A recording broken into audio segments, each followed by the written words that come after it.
just telling them how important it is for us that the scientific community improve its practices in terms of the treatment of scientific personnel as true responsible professionals. So we want them to act better, but we also want their institutions to treat them better. And the whole question around the LGBTQ plus movement is equality of treatment, non-discrimination, allowing everyone in society to have the right to have the same scientific careers. And the scientific community, of course, is not the only community in society. There are many, many other groups that need to look at these issues as well.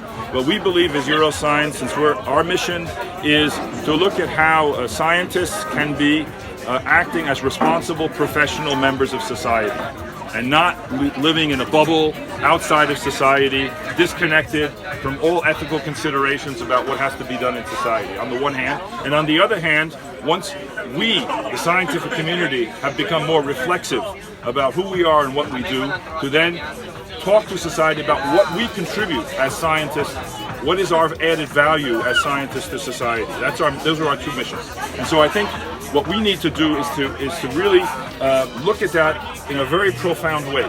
So what I have already talked to the board about is the idea that we would look at the inclusiveness agenda in general, the questions of non-discrimination, the question of inclusiveness, the question of prejudices that are restricting the true expression of scientific talent. So thank you very much. Thank you so much for having me here, really. I really appreciate it. I think what you're doing is really important. Science per se and inclusivity, and when they're working together is when we really can reach our full potential in society. You know? What we do here in Trieste is we're trying to build a community, and we try to fight for our rights here in Italy, which is not always so easy. We do have a situation in which we have certain rights, but we don't have full rights, and there is a bit of a perception in society that we have enough, so we should, shut up and thank everyone for half rights that we have. And that's not always the healthiest way to live. So what we try to do is we try to push a little bit the envelope and get further. So that's what science does. So I think it's a perfect union of the two worlds. For instance, in certain university here in Italy, there is a so-called identità alias identity, with which transgender people can use a chosen name instead of their name on their birth certificate, even though they may not have the ID yet for it. We don't have that in Trieste yet, but we're working towards it. So I think we all think it's really important that people get to be seen for who they want to be seen as. We also work with refugees that come from countries in which they are not allowed to be themselves. They get killed for, being who they are. And I think it's really important to create a space, an international space, where people are free to express themselves, and just, scientists and any other workers that can just do their job without having to worry about hiding and aggressions in the workplace and on the streets and so on.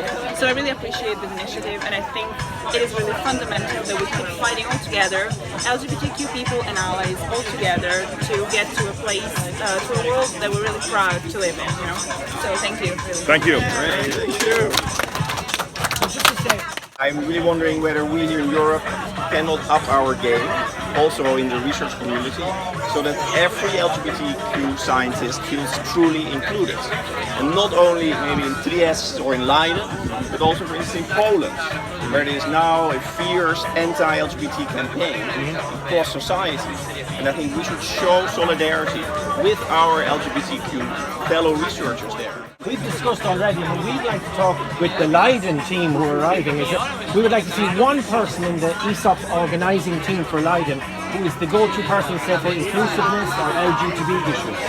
Somebody in the team who can openly or behind the scenes a little bit, maybe address some of the problems people have in their programme committee when they have a fantastic proposal kicked out because it's too out there, or the science is too edgy, or in general it's quite difficult for us to be visible at this conference where other conferences are maybe further ahead. So just somebody maybe from Leiden that we could go to.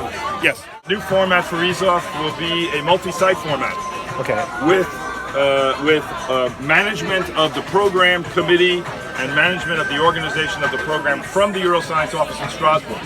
And so, in response to your question, I think, yes, we will interact with the Leiden people, but we will also, with the Secretary General in Strasbourg, find a way to make sure that we have that position really integrated into EuroScience and not one of the local organizing. That's good. It will now, and there will be continuity. Fantastic. Exactly. That's what we want. Thank you.